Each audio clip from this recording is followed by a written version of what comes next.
Tak cakap. Okey. Baik.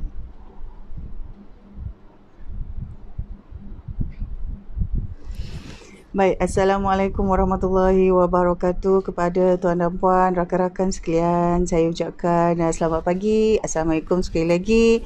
Jadi sekiranya tuan dan puan berkesempatan menonton video ini di platform Facebook page dan sebahagian daripada tuan dan puan mungkin juga menonton video ini di channel YouTube. Saya sekali lagi ingin mengucapkan selamat datang dan terima kasih kerana pada hari ini kita dapat sekali lagi bersama-sama dengan satu lagi hari yang diberikan kepada kita untuk meneruskan rancangan-rancangan yang kita ada, untuk menjalankan juga apa-apa jadual-jadual yang kita dah susunkan untuk hari ini. Jadi tuan dan puan, sekali lagi saya ucapkan semoga tuan dan puan dalam keadaan yang baik, sentiasa diberikan ketenangan walaupun dalam keadaan semasa yang memang orang kata banyak cabaran, banyak cabaran sebenarnya.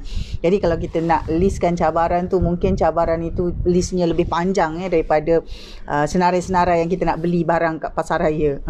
Senarai cabaran semasa yang kita hadapi tu mungkin lebih panjang dan lebih besar angkanya, harganya berbanding dengan daripada senarai untuk kita beli barang di pasar raya atau di kedai. Jadi tuan dan puan, dalam keadaan itu sebenarnya seperti yang kita banyak kali kita sebutkan, inilah masanya untuk kita saling memberi sokongan di antara satu sama lain, mungkin dengan perkara-perkara yang berbentuk masa, yang berbentuk tenaga, dan juga yang berbentuk komitmen yang kita boleh rancang dan susunkan secara bersama. Jadi tuan dan puan masing-masing berada dalam industri dan platform masing-masing. Mungkin tuan dan puan berada dalam jenis bisnes ataupun tuan dan puan berada dalam jenis kerjaya yang tertentu yang memerlukan tuan dan puan melalui kepelbagaian cabaran selain daripada kepelbagaian cabaran yang kita hadapi secara peribadi.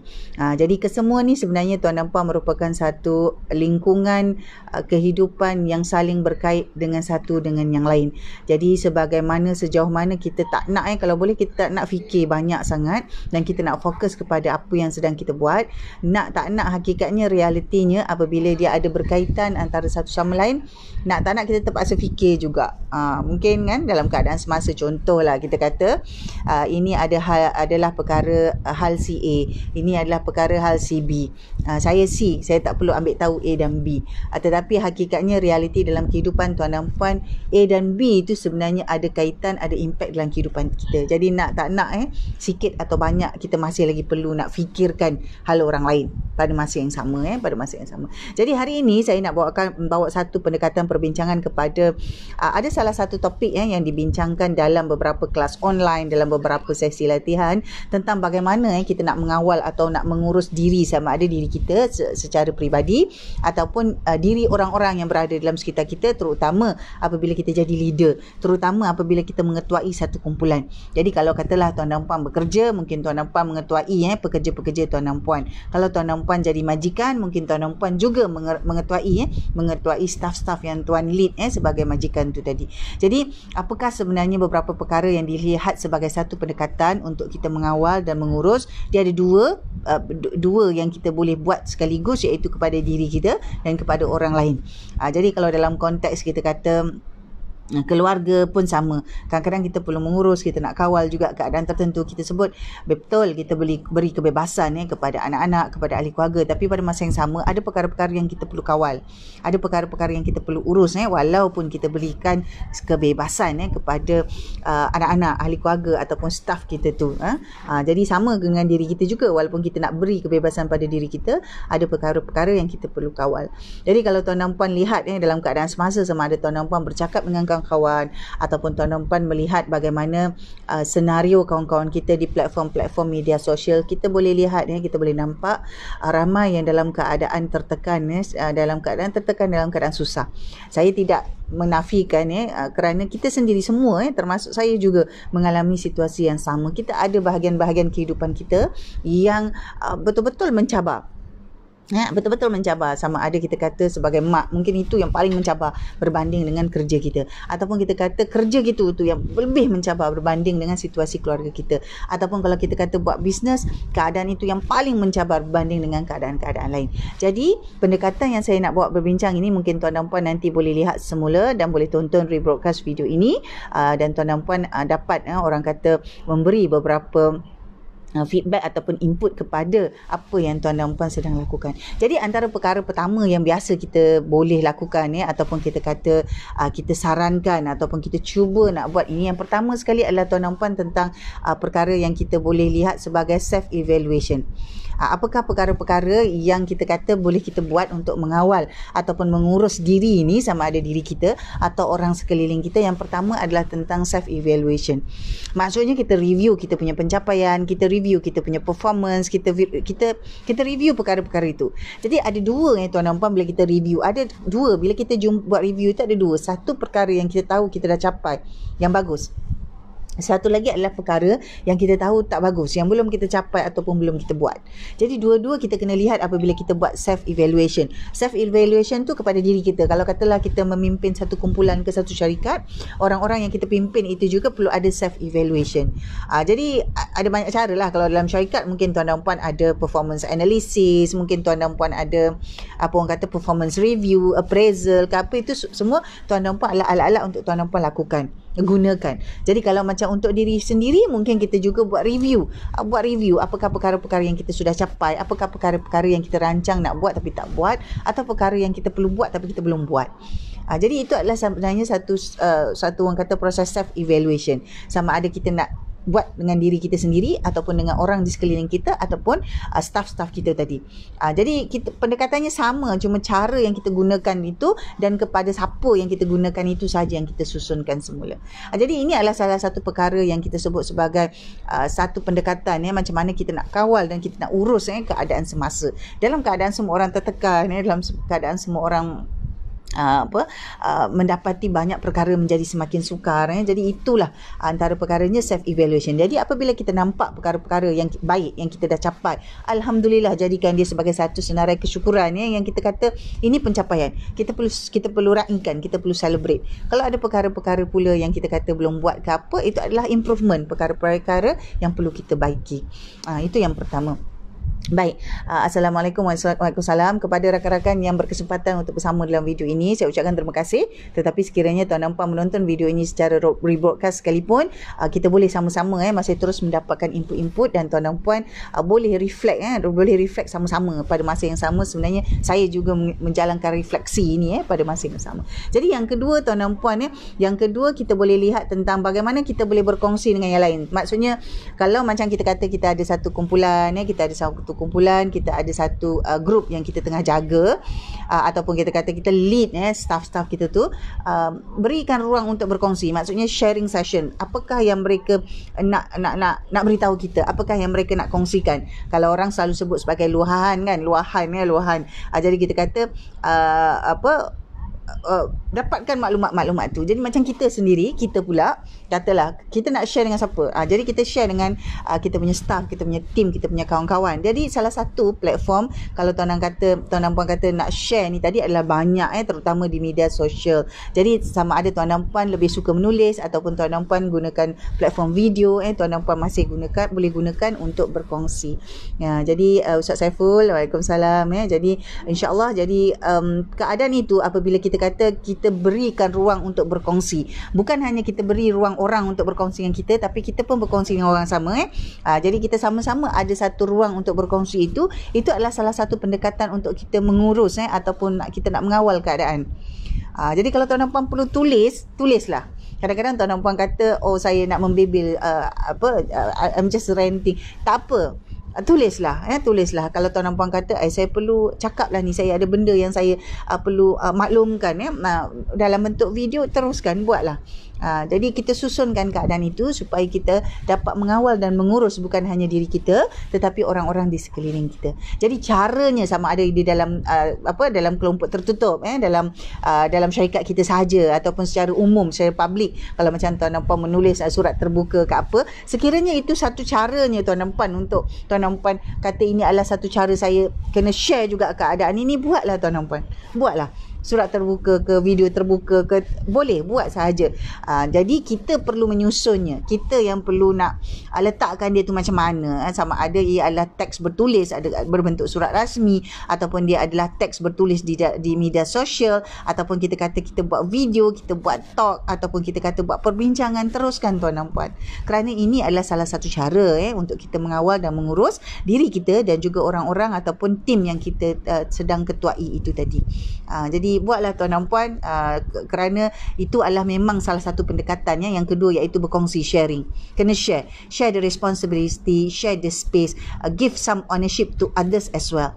Jadi berilah, mungkin orang lain tidak dapat ataupun tidak ada maklumat ini, tidak ada pendekatan ini, tapi kita bawakan supaya kita akan nampak bahawa sebenarnya ada orang lain juga yang sama-sama perlu nak berkongsi keadaan ini. Jadi kita susunkan secara objektif lah. Jadi mungkin kita kata kita nak meluah perasaan, tetapi susunkan secara objektif.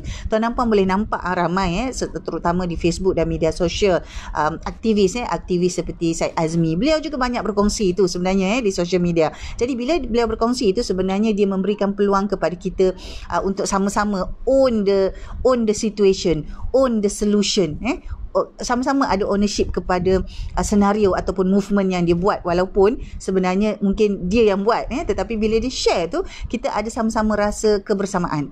Jadi kalau tuan dan puan perlu share, nak buat surat terbuka ke, nak tulis dekat media sosial ke, dan kita lihat juga ada individu tertentu seperti beberapa orang yang prominent yang dikenali menggunakan media sosial secara penuh untuk buat perkongsian. Sama ada ahli politik ke, ahli motivasi ke, pakar motivasi ke apa, semua gunakan itu. Itu adalah satu platform untuk sebenarnya pada masa yang sama mereka sendiri mengawal dan mengurus keadaan. Jadi tuan dan puan, kalau perlu share.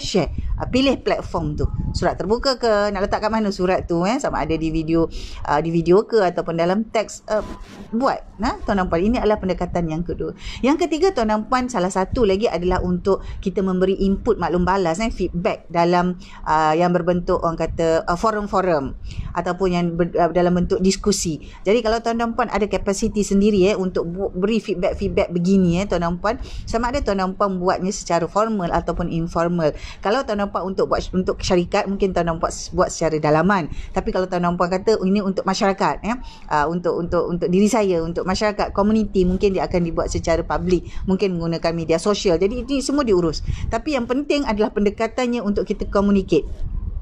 Adakan satu ruang untuk feedback. Jadi kalau macam tuan dan puan dalam syarikat, mungkin ada memo ke, ada notice board ke, ada email ke, buka sebagai forum untuk dapatkan feedback dan maklum balas daripada semua orang. Jadi kita pun bagi feedback, orang lain pun bagi feedback. Jadi dia akan jadi satu, orang kata sama ada informal ways ataupun not formal ways. Jadi itu kita kena ada ruang-ruang alternatif untuk bagi feedback.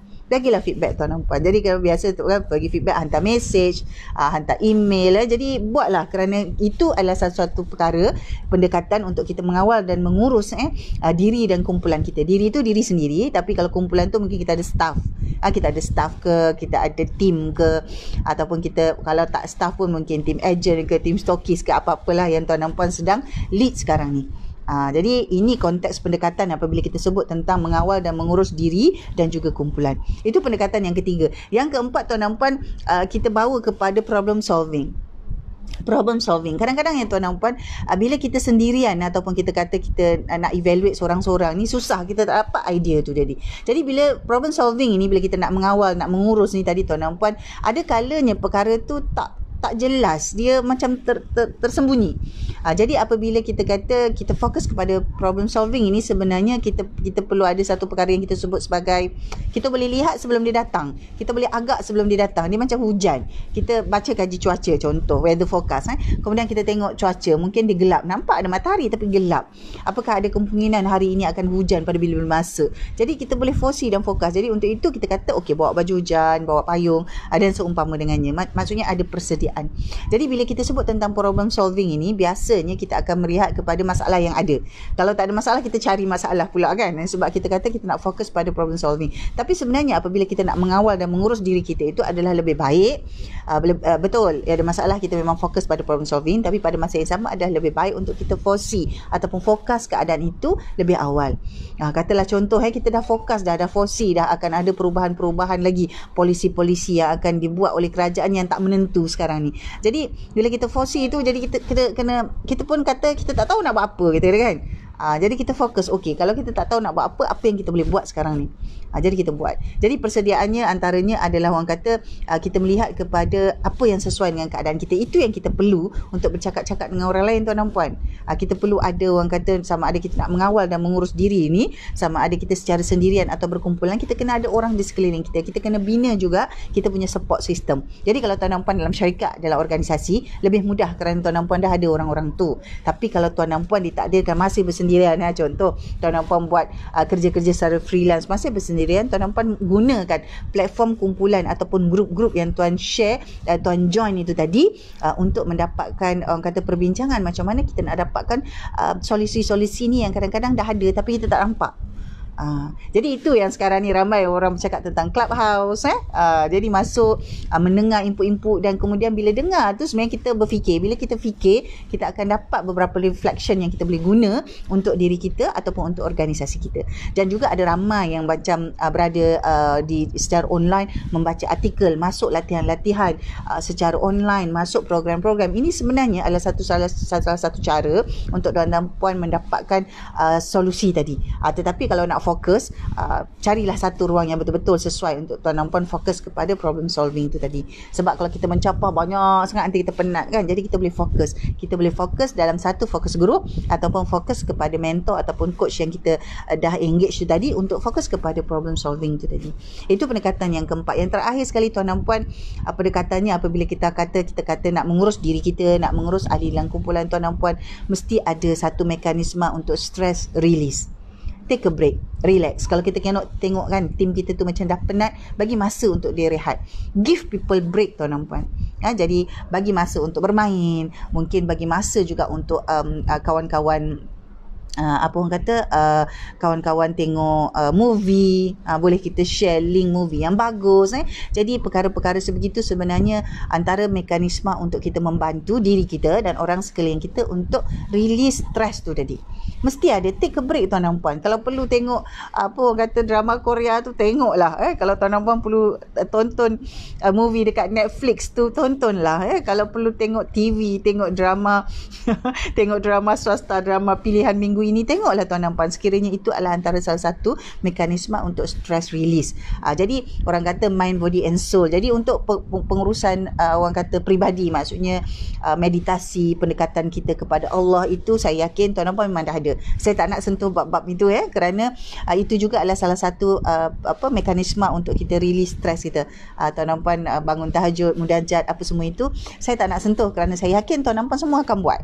Tuan dan puan akan buat. Tuan dan puan mungkin ada kelab 4 pagi, kelab 6 pagi, kelab 3 pagi, kelab 7 pagi. Semua tu tuan dan puan dah ada. Jadi saya tak nak sentuh yang itu tetapi adakan satu mekanisme untuk release stress tu tadi. Jadi kalau mekanismenya dengan menyertai kelab 3 pagi, buat tuan dan puan, go ahead. Kalau mekanismenya untuk tuan dan puan main board game contoh, mainlah tuan dan puan, teruskan.